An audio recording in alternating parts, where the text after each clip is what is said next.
Shalom saudara. Bersyukur malam hari ini kita boleh bersama-sama beribadah di tempat ini. Dan saya percaya bahwa doa-doa kita Tuhan pasti dengar karena Dia mengasihi kita. Amin saudara. Oke, kita akan membaca satu bagian daripada firman Tuhan dari Kisah Rasul pasal yang kedua sampai dengan pasal yang kedua ayat pertama sampai dengan keempat, lalu ayat yang ke-41, 46 dan 47 kelihatannya semua ya. Kalau di sana saya nggak kelihatan. Oke, saya akan membacakan yang ayat 1 sampai dengan 4, nanti yang ayat ke-41, ayat 46 dan 47 Bapak Ibu Saudara yang membacakannya. Silakan menyimak. Kisah Rasul pasal yang kedua ayat yang pertama sampai dengan yang keempat. Ketika tiba hari Pentakosta, semua orang percaya berkumpul di satu tempat. Tiba-tiba turunlah dari langit suatu bunyi seperti tiupan angin keras yang memenuhi seluruh rumah di mana mereka duduk. Dan tampaklah kepada mereka lidah-lidah seperti nyala api yang bertebaran dan hinggap pada mereka masing-masing. Maka penuhlah mereka dengan Roh Kudus. Lalu mereka mulai berkata-kata dalam bahasa-bahasa lain, seperti yang diberikan oleh Roh itu kepada mereka untuk mengatakannya. Silakan saudara baca.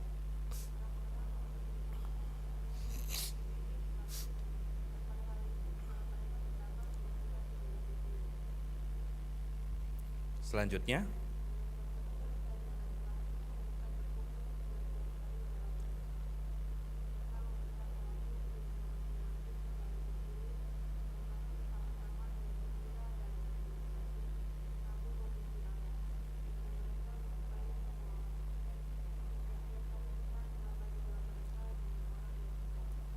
Oke, puji Tuhan. Mari kita berdoa.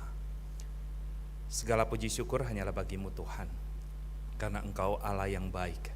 Engkau yang terus memelihara kami, dan Engkau terus ya Tuhan memberikan kami kesempatan untuk beribadah di hadapan-Mu. Kami menyerahkan waktu ini ke dalam tangan-Mu ya Tuhan. Biarlah Tuhan Engkau setiap kami dan arahkan hati kami hanya kepada Engkau ya Tuhan. Jikalau ada pikiran-pikiran yang mengganggu kami, atau ada hal-hal lain yang mengganggu kami, Tuhan kiranya Engkau yang jauhkan. Biarlah firman pada malam hari ini boleh menjadi sebuah kekuatan bagi kami, boleh menjadi sebuah kekuatan memperbaharui diri kami di hadapan-Mu. Terima kasih Tuhan, kami menyerahkan waktu ini ke dalam tangan-Mu. Pakai hamba-Mu di dalam segala perkara. Dalam nama Tuhan Yesus kami berdoa. Saudara, tema kita adalah kuasa dari sorga. Saya yakin saudara pasti sudah tahu kira-kira saya mau bicara apa. Ya. Nah saudara, kalau kita katakan kata kuasa ini, ya kita bisa mengambil di dalam browsing atau di googling, kita bisa melihat, mencari dan mengetahui bahwa kata kuasa ini memiliki arti kemampuan atau kesanggupan untuk berbuat sesuatu. Nah, pada umumnya kuasa ini berhubungan dengan kekuasaan. Ketika seseorang memiliki kedudukan, memiliki status yang tinggi atau dia ada di posisi puncak, saudara, dia memiliki kuasa itu dan dia bisa melakukan atau memiliki kemampuan untuk melakukan sesuatu, bertindak melakukan sesuatu. Nah saudara, menurut Max Weber, dia mengatakan bahwa kekuasaan adalah sebuah kesempatan yang dimiliki oleh seseorang atau kelompok dengan tujuan untuk memenuhi keinginan atau kehendaknya dalam hubungan sosial walaupun harus menentang atau menghadapi kehendak orang lain. Ini masalah politik saudara ya. Nah di dalam hal ini sangat-sangat jelas sekali kalau kita berdasarkan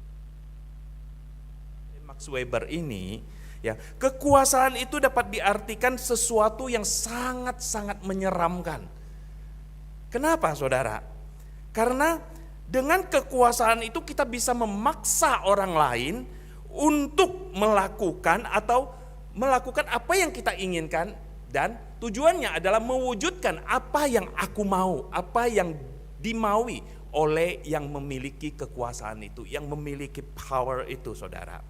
Nah, saudara, jikalau kuasa ini ada di tangan orang yang tidak takut kepada Tuhan, maka itu akan menjadi sangat-sangat merusak, sangat-sangat menghancurkan.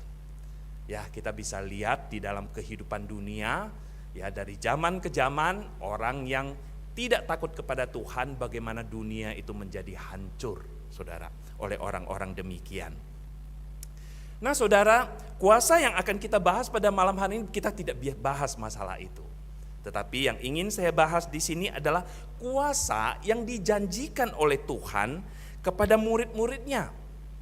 Jikalau kita mengakui diri kita sebagai murid Yesus, kita juga memiliki hak untuk mendapatkan kuasa itu, saudara. Ya, dan kuasa ini yang juga telah diberikan kepada setiap kita yang percaya, yang menerima Yesus sebagai juru selamat pribadinya. Saudara, janji daripada pemberian kuasa oleh Yesus kepada murid-muridnya ini pertama kali tercatat di dalam Yohanes pasal 14 ayat 16 sampai dengan 17. Di sana dikatakan, aku, yaitu Yesus, akan minta kepada Bapa dan ia akan memberikan kepadamu seorang penolong yang lain, supaya ia menyertai kamu selama-lamanya, yaitu Roh kebenaran.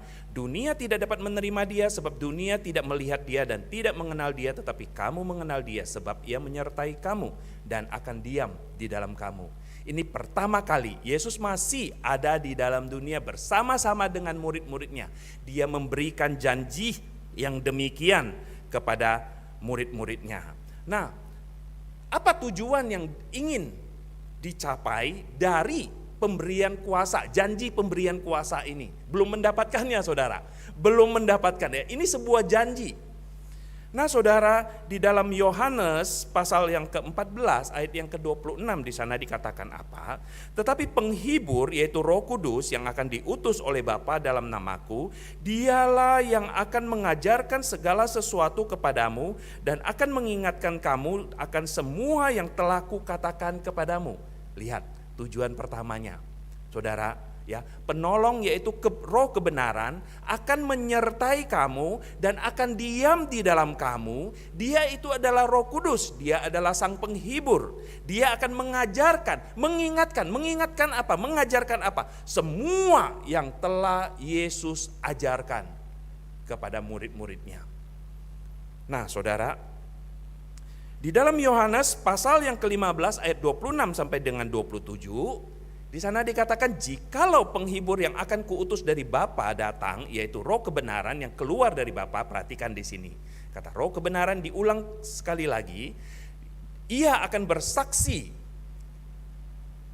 Ketika Roh kebenaran, sang penghibur itu diutus oleh Bapa, dikatakan diutus oleh Bapa datang kepada engkau, maka engkau, ia akan bersaksi tentang siapa? Ia akan bersaksi tentang Yesus. Roh kebenaran ini yang nantinya tinggal di dalam diri murid-murid, dia akan bersaksi tentang Yesus.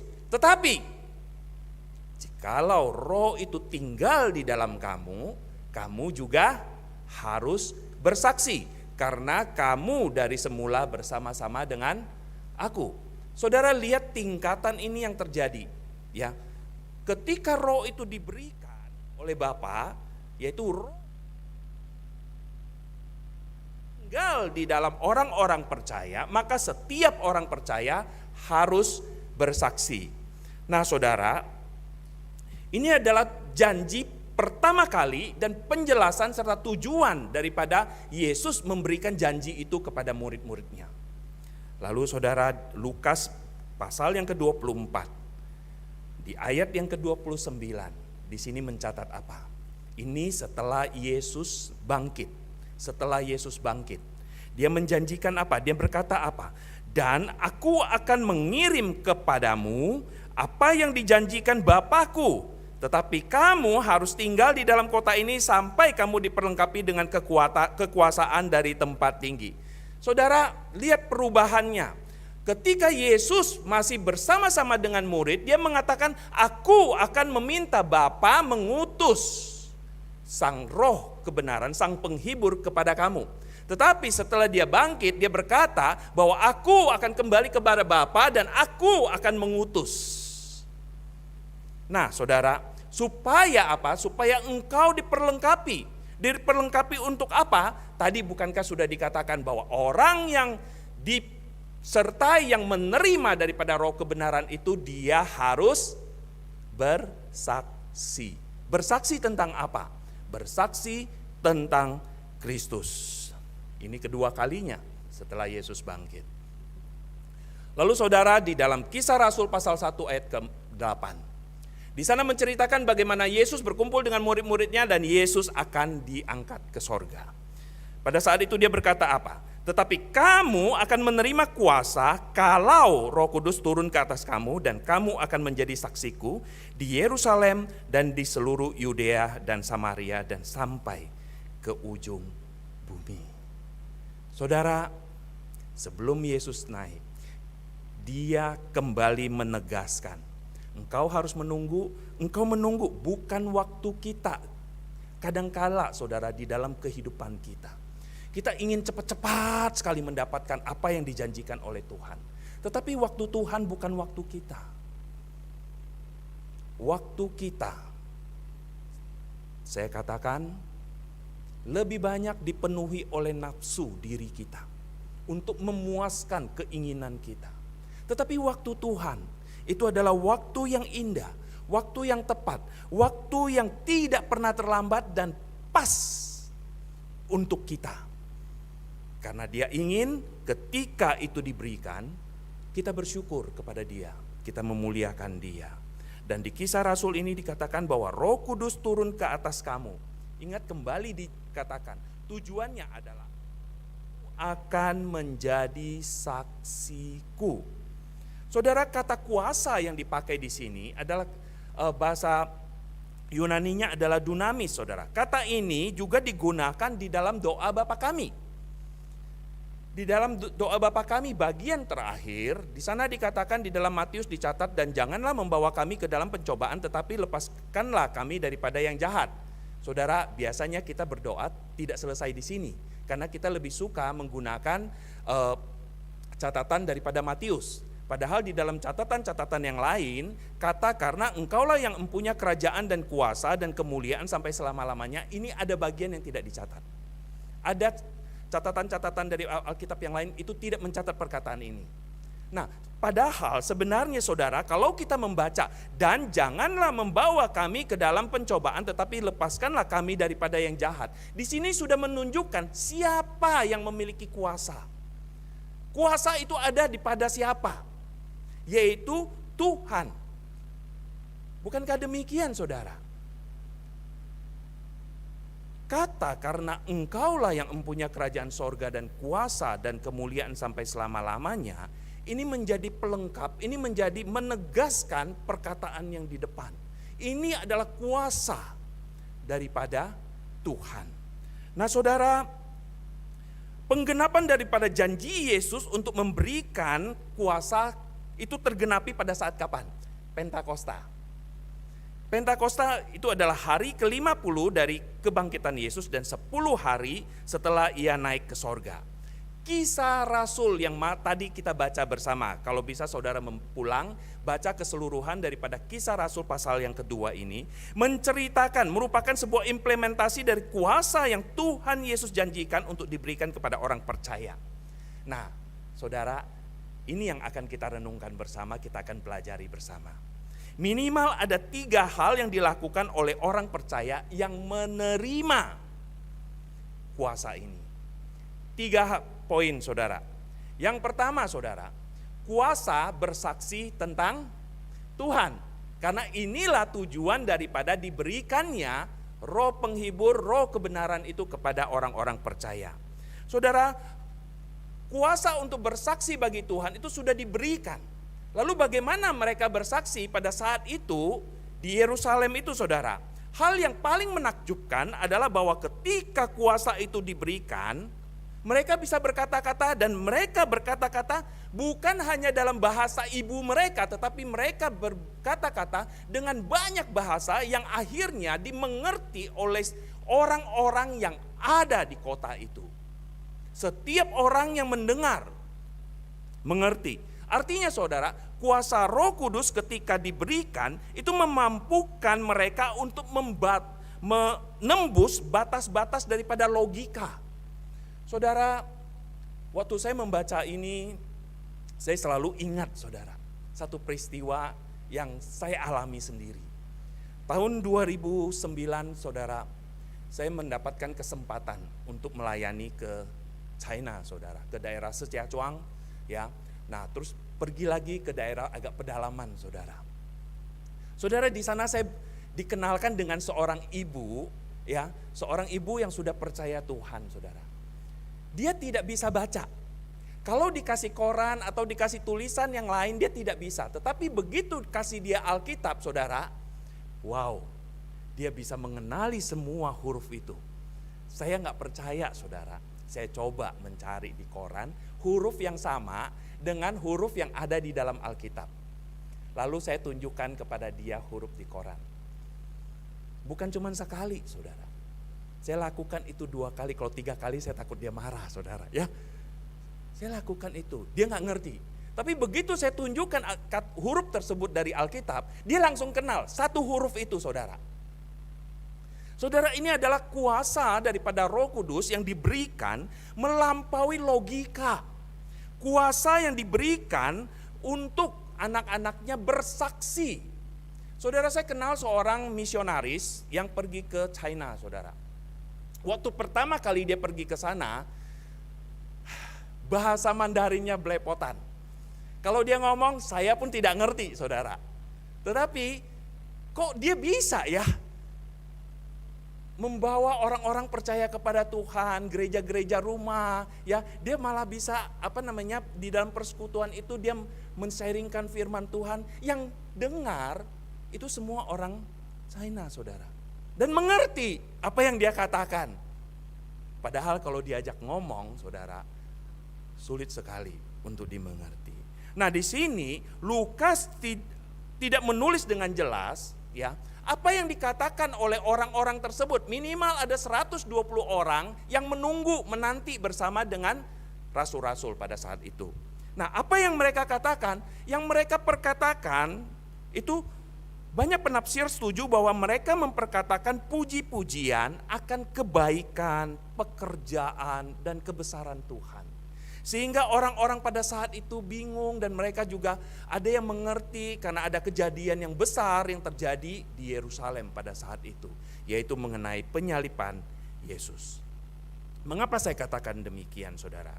Saya mungkin bisa menggunakan 1 Yohanes pasal 4 ayat 9 sampai dengan 10. Mari kita baca bersama. 1, 2, 3.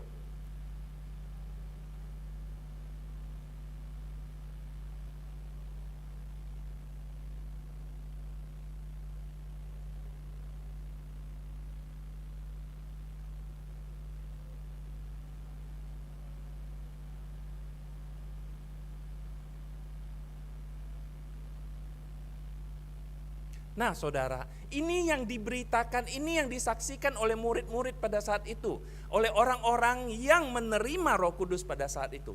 Memberitakan apa?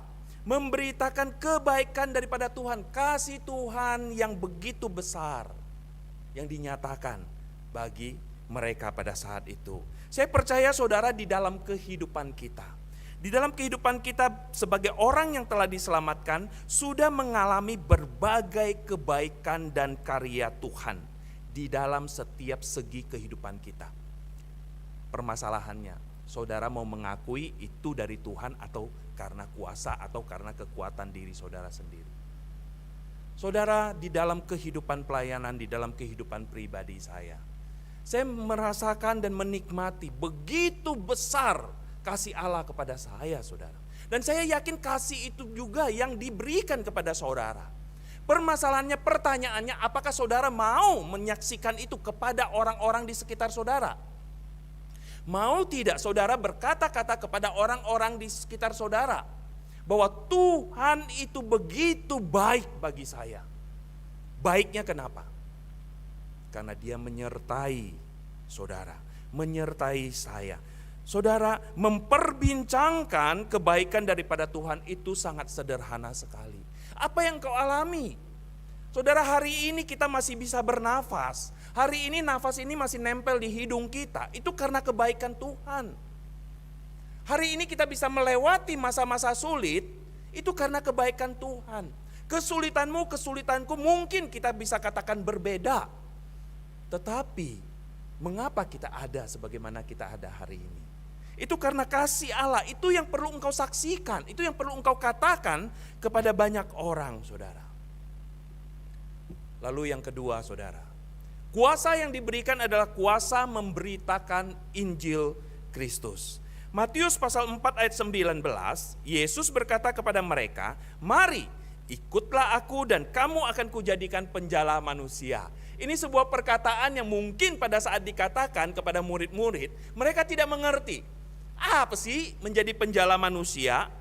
Saudara, kita tahu sebagian besar daripada murid-murid Yesus adalah nelayan. Mereka adalah penjala ikan. Kalau disuruh menjala ikan, tahu bagaimana caranya. Lalu bagaimana menjala manusia? Bagaimana memberitakan Injil? Saudara, banyak daripada kita juga berkata demikian. Aduh, aku gak bisa beritain Injil. Suruh hantau, suruh muse aja. Padahal memberitakan Injil itu tidak sulit, saudara. Kita akan melihat bersama. Saudara, kalau murid-murid pada saat itu ditanya, sekali lemparan jala bisa dapat berapa banyak ikan, mereka mungkin tahu, saudara. Mereka mungkin tahu. Karena ada satu kejadian di dalam Yohanes pasal 21 ayat 11, saudara. Ketika semalaman mereka tidak mendapatkan ikan, lalu Yesus di darat berkata, "Lemparkan ke sebelah kananmu." Dan ketika dilemparkan penuh dengan ikan. Berapa banyak, saudara? Pada saat itu Petrus tidak menghiraukan. Dia langsung terjun ke air dan dia berenang menghampiri Yesus ketika ada seorang murid yang berkata, "Itu Tuhan." Tetapi setelah itu, ketika Tuhan berkata, "Ambillah beberapa ikan." Petrus lakukan apa, saudara? Ambil ikan? Bukan. Ngitung ikan, saudara. Itu yang sering kita lakukan, bukan? Kita dipanggil untuk memberitakan Injil, tetapi kenyataannya apa yang kita lakukan? Saudara, jelas sekali di sini. Petrus ke sana, dia menghitung ikan. Berapa ekor ikan yang dia dapatkan pada saat itu? 153 ekor, banyaknya satu kali lemparan jala. Mereka tahu. Tetapi jala itu tidak robek sama sekali, tidak koyak, saudara. Berapa banyak jiwa yang didapatkan dalam satu kali lemparan jala ketika mereka diberikan kuasa untuk memberitakan Injil? Berapa banyak, saudara? Alkitab mencatat, dalam satu kali lemparan jala, Petrus seorang diri mendapatkan 3.000 jiwa untuk Tuhan. Wow, seorang nelayan. Yang mungkin saudara, saya ingin katakan saudara bahwa tidak ada yang menarik daripada khotbah Petrus. Dan Petrus pun bukan siapa-siapa, saudara. Dia hanya seorang nelayan yang dipanggil untuk mengikut Yesus, yang dibina di dalam kelompok kecilnya Yesus. Tetapi pada hari itu ketika kuasa Roh Kudus memenuhi dia, sekali lemparan 3.000, saudara. 3.000. Apa yang disampaikan pada saat itu? Kisah Rasul pasal 2 ayat 38 sampai dengan 39, sederhana. "Bertobatlah dan hendaklah kamu masing-masing memberi dirimu dibaptis dalam nama Yesus Kristus untuk pengampunan dosamu. Maka kamu akan menerima karunia Roh Kudus, sebab bagi kamulah janji itu dan bagi anak-anakmu dan bagi orang-orang yang masih jauh, yaitu sebanyak yang akan dipanggil oleh Tuhan Allah kita." Bertobatlah, itu yang disampaikan, untuk pengampunan dosamu. Sederhana kan, saudara? Bertobatlah, percaya kepada Yesus. Kerajaan Allah sudah dekat. Akui setiap dosamu. Itu adalah janji yang diberikan oleh Tuhan kepada Kamu ini kepada semua orang, bukan hanya kepada para murid pada saat itu. Tidak saudara, untuk semua orang. Bukan karena Petrus hebat, bukan karena Petrus pintar bicara, bukan karena Petrus pintar ngeles atau membela diri, ya. Bukan saudara. Karena kita lebih pintar untuk membela diri, maksudnya kalau kita diserang atau kita di ini, kita pintar sekali untuk ngeles tuh istilahnya menghindar saudara, ya. Kita sangat pintar. Jujur saudara, kita harus jujur pada diri kita sendiri. Dan kita harus akui itu di hadapan Tuhan. Nah saudara, dia bukan orang yang begitu hebat saudara, tetapi dia mau dikuasai oleh Roh Kudus. Ketika dia dikuasai oleh Roh Kudus, Roh Kudus memakai dia. Setiap kata yang keluar membawa kuasa untuk mempertobatkan orang, saudara. Bukan kata-katanya dia, tetapi kata-kata daripada Roh Kudus yang memakai dia untuk memperkatakan itu. Saudara, itu yang dipakai. Kuasa Roh Kudus memampukan orang percaya yang taat untuk menjadi penjala manusia. Saudara, jika kita mau memberi diri kita dipimpin, dikuasai, dipakai Tuhan, kita juga bisa menjadi penjala manusia, saudara. Kita juga bisa menjadi penjala manusia bagi Tuhan. Kita mungkin tidak bisa melakukan seperti yang dilakukan oleh Petrus. Sekali lempar jala kita dapat 3.000. Tidak usah muluk-muluk saudara. Sederhana saja. Saudara pernah tidak berkomitmen untuk membawa satu jiwa 1 tahun? Pernah tidak? Saudara sudah bawa tidak jiwa itu? Saudara sederhana, satu jiwa 1 tahun. Saudara sekarang umur saya udah 50 lebih saudara. Ya mungkin Tuhan izinkan saya hidup mungkin 10 tahun lagi. Oke, di dalam 10 tahun ini, kalau 1 tahun 1 jiwa, berarti saya bawa berapa jiwa saudara? Halo? 10 jiwa saudara. Kalau Tuhan izinkan saya hidup 10 tahun, kalau Tuhan izinkan hidup 1 tahun, oke, dalam 1 tahun ini saya bawa 1 jiwa untuk Tuhan. Saudara, jangan berpikir 1 jiwa itu tidak berarti apa-apa atau kayaknya harus bawanya lebih banyak deh. Enggak perlu saudara, komitmen 1 jiwa aja dulu. Saudara pernah tidak berpikir atau merenungkan, kita mengikut Tuhan, saudara mengikut Tuhan sudah berapa lama? Lalu kalau 1 hari ketika Tuhan panggil, bertemu dengan dia, lalu Tuhan tanya, halo, berapa jiwa yang engkau bawa kasih aku? Bukankah aku sudah memberikan kamu kuasa daripada Roh Kudus? Roh kebenaran itu, bukankah roh itu tinggal di dalam kamu? Bagaimana jawab saudara? Saya ingin mengajak saudara untuk nyanyi 1 lagu saudara. Khotbah saya belum selesai saudara. Naikkan 1 pujian saudara dari KPPK. Pasal KPPK 375. Layakkah ku pergi dengan tangan hampa?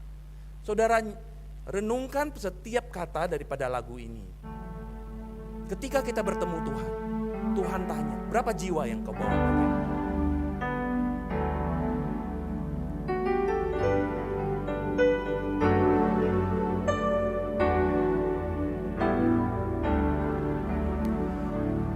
Bila Tuhan memanggilku, layakkah ku jumpa Dia? Belum seorang pun ku bawa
bertemu dengan Tuhan?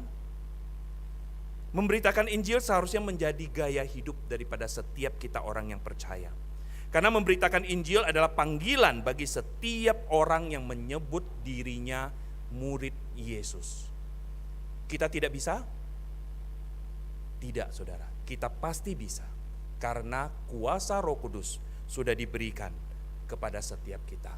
Yang ketiga, yang terakhir, saudara.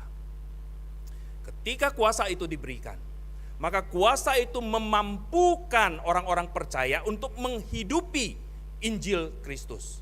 Saudara, saya sering katakan bahwa biarlah kehidupan kita boleh memberikan dampak sehingga orang-orang yang di luar sana merasakan dan menikmati kebaikan daripada Injil. Kenapa saya katakan demikian? Karena hidup kita ini adalah interpretasi daripada kasih yang sudah kita terima dari Yesus, sehingga kita harus bisa menghidupinya, menjadi kesaksian. Saudara, di dalam kehidupan jemaat yang digambarkan oleh Lukas di dalam ayat yang ke-42 sampai dengan 47, saya yakin itu menjadi sebuah dambaan dan kerinduan jemaat dari zaman ke zaman. Apa? Bertekun dalam pengajaran. Saudara, saya ingin tanya, saudara yang malam hari ini ada di tempat ini ataupun saudara yang sedang menonton dari YouTube saudara. Apakah saudara sudah ikut ke hati? Apakah saudara sudah ikut di dalam kelompok pemerhati saudara? Ini menjadi sebuah pertanyaan. Saudara, apakah saudara mau dibentuk? Apakah saudara mau dipersiapkan untuk menjadi berkat bagi banyak orang? Maukah saudara memiliki kehidupan yang saling mengkamirkan? Maukah saudara menjadi garam yang memberi dampak? Bertekun, saudara. Bertekun dalam apa? Bertekun dalam pengajaran. Pengajaran siapa? Pengajaran rasul-rasul pada saat itu dan sehari ini, saudara, kita belajar di dalam firman Tuhan yang sudah dipersiapkan. Lalu apalagi, saudara? Bersekutu, bersatu, dan berbagi. Saudara, sangat bersyukur jemaat kita, saudara, jemaat yang dipercayakan Tuhan kepada GKI Citra. Sebelum pandemi kita ada sekitar 1.500-1.600, saudara.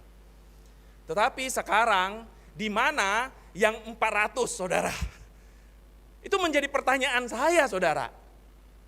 Karena setiap hari Minggu kalau dikumpulkan dari 5 kali ibadah, itu hanya ada 1.100. 1.100 lebih dikit saya genapin, saudara. Lalu yang 400 kemana? Masih di rumah? Masih lebih enak memegang remote control, bisa pindah-pindah? Saya ingin katakan, saudara, sebagai seorang murid Tuhan, kita harus bersekutu bersama, beribadah bersama, supaya apa? Supaya kita bisa belajar. Belajar apa? Saling mengasihi, saling berbagi. Seringkali kita rindu tetapi kita tidak melakukannya dan akhirnya itu menjadi sebuah mimpi di dalam kehidupan kita. Sehati berkumpul di bait Allah, memecahkan roti mengingat akan Tuhan yang begitu mengasihi kita sampai mati di atas kayu salib bagi kita. Untuk kita, menyelamatkan kita. Tidakkah kita harus berduyun-duyun datang mengucapkan syukur kepada Dia dengan beribadah bersama? Saudara, kuasa Roh Kudus memampukan jemaat mula-mula yang bersedia dikuasai oleh Roh Kudus untuk menghidupi Injil Kristus di dalam keseharian mereka. Apakah kuasa itu tidak ada lagi di dalam kehidupan umat Tuhan pada masa sekarang ini? Tidak, saudara, itu tetap ada. Pertanyaannya sangat sederhana sekali, saudara. Apakah saudara sudah diperbaharui? Jikalau saudara masih tetap hidup di dalam ego sendiri, jikalau saudara masih tetap mau menyendiri, jikalau saudara masih tetap mau ibadah sendiri di rumah, saya yakin saudara bukan seorang pelaku daripada firman Tuhan. Karena pelaku firman Tuhan harus menghidupi Injil Kristus. Roh Kudus tidak berubah, saudara. Tetapi kita harus berubah. 2000 tahun yang lalu dicurahkan memberikan kuasa bagi jemaat mula-mula untuk bersaksi, memberitakan Injil dan memampukan mereka untuk menghidupi Injil Kristus. Dan hari ini saya percaya kuasa itu juga memberikan kesanggupan bagi kita untuk menghidupi Injil daripada Tuhan. Kembali kepada saudara. Saudara bersedia mau menundukkan diri, dikuasai oleh Roh Kudus, memberikan tampuk kuasa itu kepada Roh Kudus, memimpin kehidupanmu menjadi berkat bagi banyak orang? Mari kita berdoa.